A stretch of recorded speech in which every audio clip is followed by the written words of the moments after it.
Hi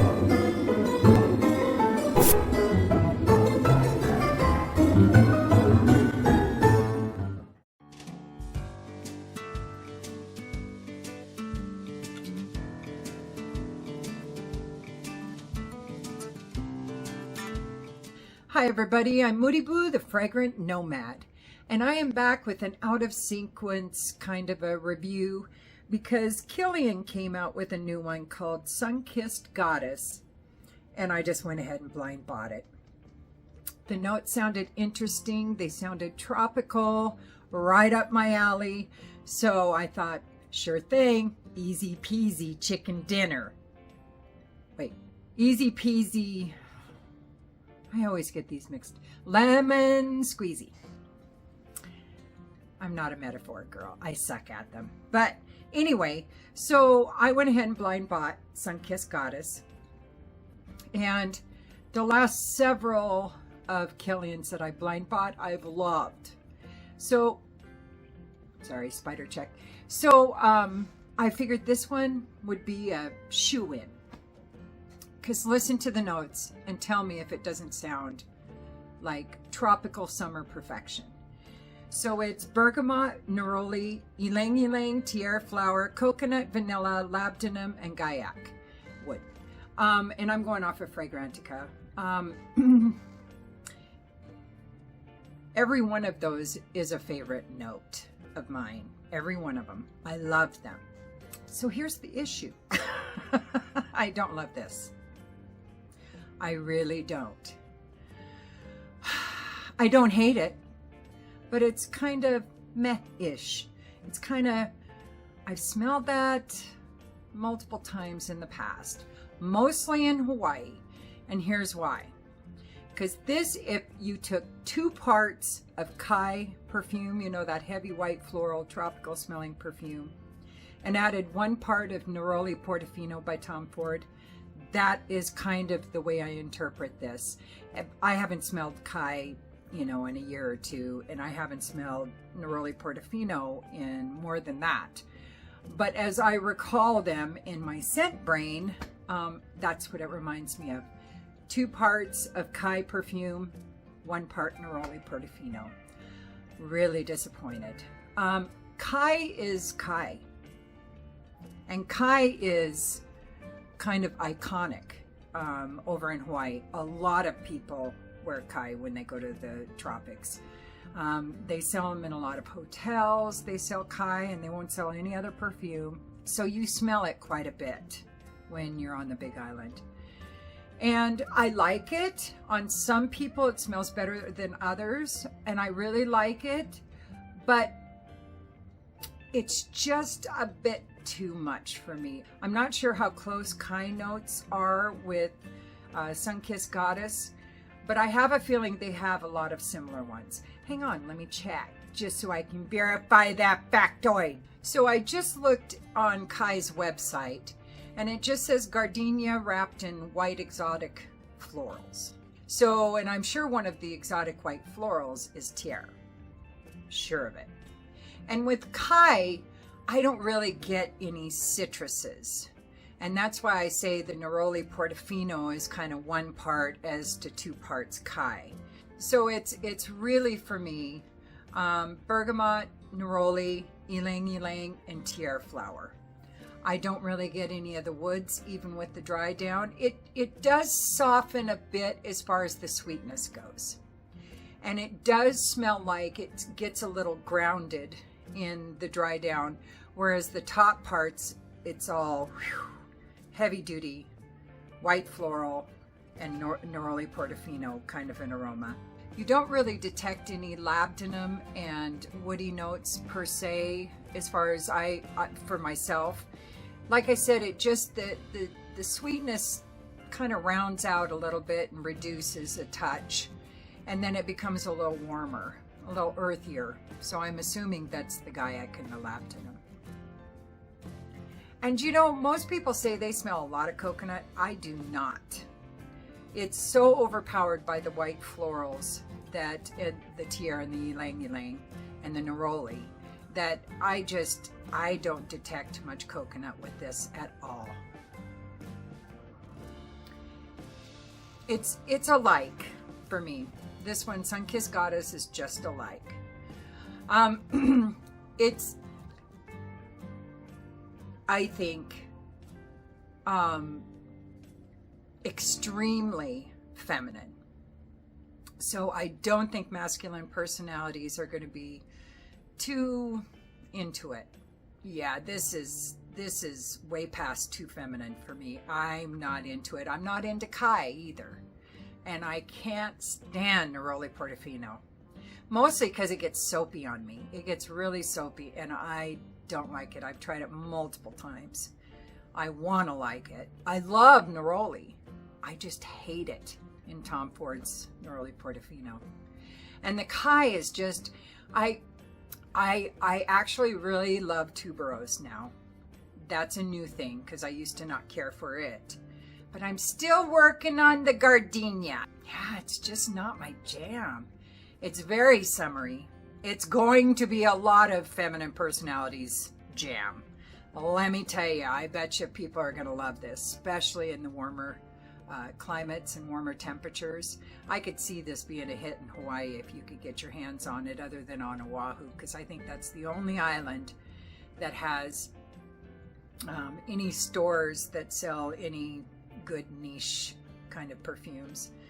And at the Ala Moana shopping center, they have at least they used to have a Neiman Marcus there. It was the first big department store with good perfume I'd ever been in. So I was like almost overwhelmed.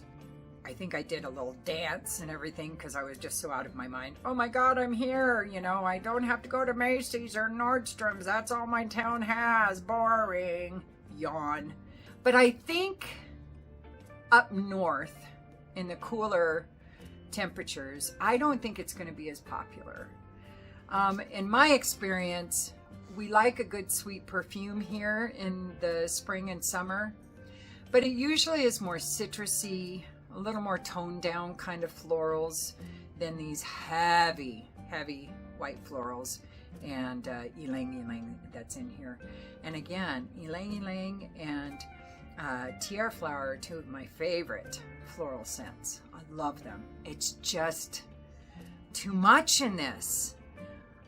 Like I said, I swear there's gardenia in this or something. It almost smells like a baby.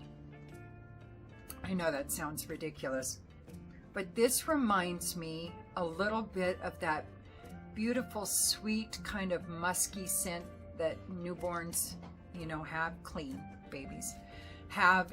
There's just, I don't know if that many people get the same thing I do with babies, but there's this sweet, almost floral kind of muskiness that babies have. I just absorb it every time I'm around my grandniece, because that's the only baby we have in the family right now. And I'm like, oh, just let me smell her head. Come on now, I'm not the only one that does that. I know that for a fact. I've talked to a lot of women that love the smell of babies. But that's what this reminds me of, which almost makes it smell a bit childish to me. And that doesn't make any sense. It's not a childish perfume, but I just associate it with children. And I think it's because there's parts of it that remind me of smelling a baby's head. Oh, I'm really selling this, aren't I?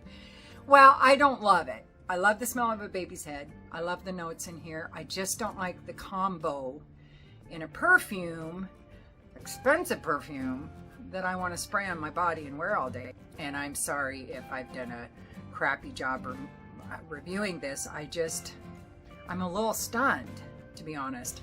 I'm a little shocked here that Kilian has put out a perfume that, not my favorite. Yeah, I don't have a lot more to say than that. It just, to me, smells like white florals, sweet white florals, neroli, a little bit of bergamot, and then it warms up a little bit when it dries down.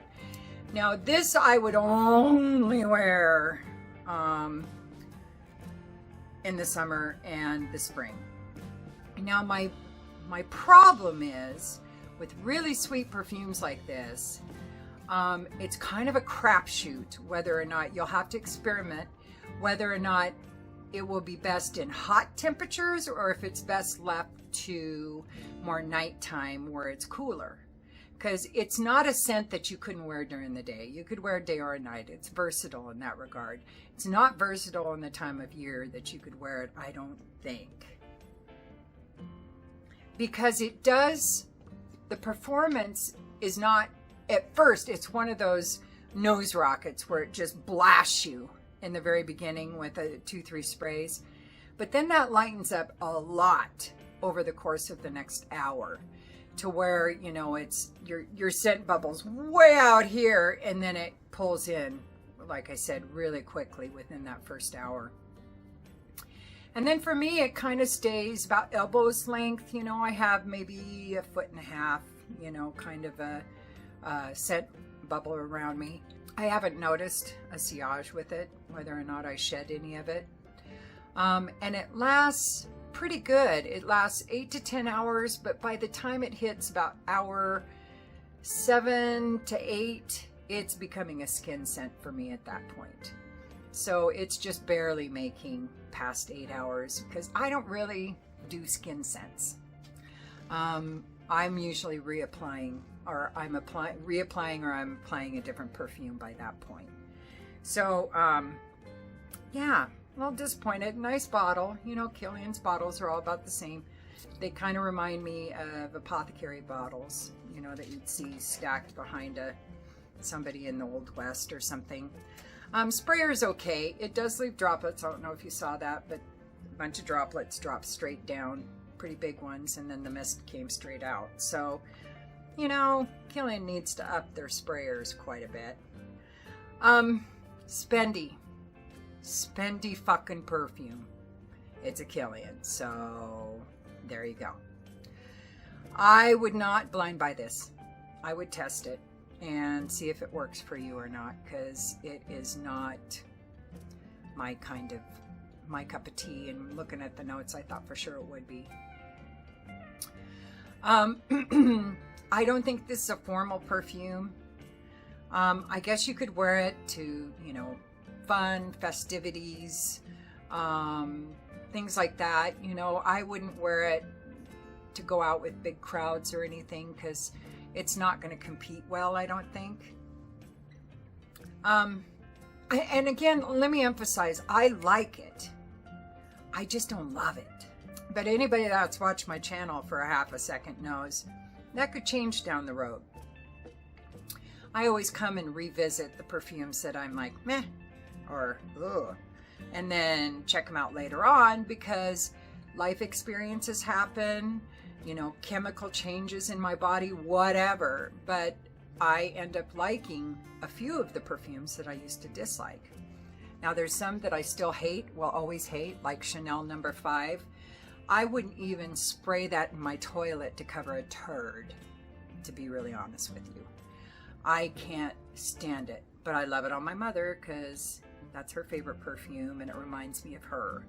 But the perfume itself, oh, I don't even know how it became so popular. I've revisited that one multiple times and I've hated it for decades. So I don't think it's going to change. But this, it could.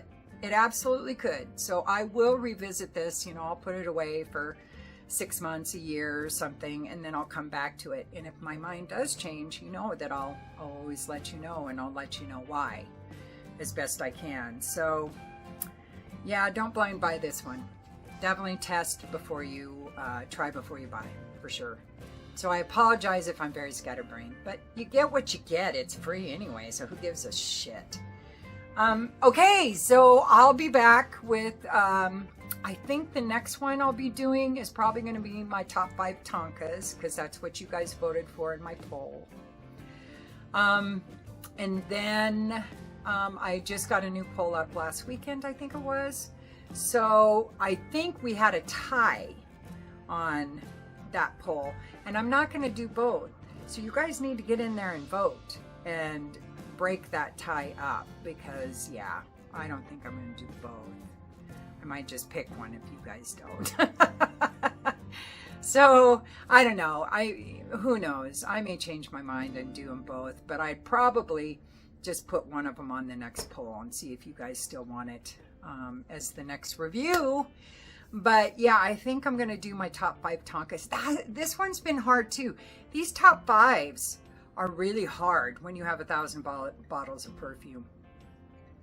They're really difficult because I rely on Fragrantica quite a bit, and they don't always list everything. You can put, tonka in there and see the list of perfumes, but they miss a lot. I also have a lot of perfumes that aren't on Fragrantica, so I have to go through those one by one. So it takes a lot of work to come up with a true top 5. Just know I'm working on it. I did see and I got that Brown Girl Jane has a brand new perfume out, and that's one of my favorite houses of all time is Brown Girl Jane. And Carnival is just like the others. I love it. That's a perfume house that there isn't a single one that I like, let alone dislike. I love them all. Every stinking one. I have all 7. I love having all of a house. It makes me feel like I've completed a task. I've accomplished a goal, even though I don't know if that's really a goal. But once I do it, I say, yes, it is a goal. And then I pat myself on the back. Whatever. So, okay, thanks you guys for being here. I'll be back soon. And don't forget to like and subscribe and ring the bell and comment if you want. If you don't, it's all good.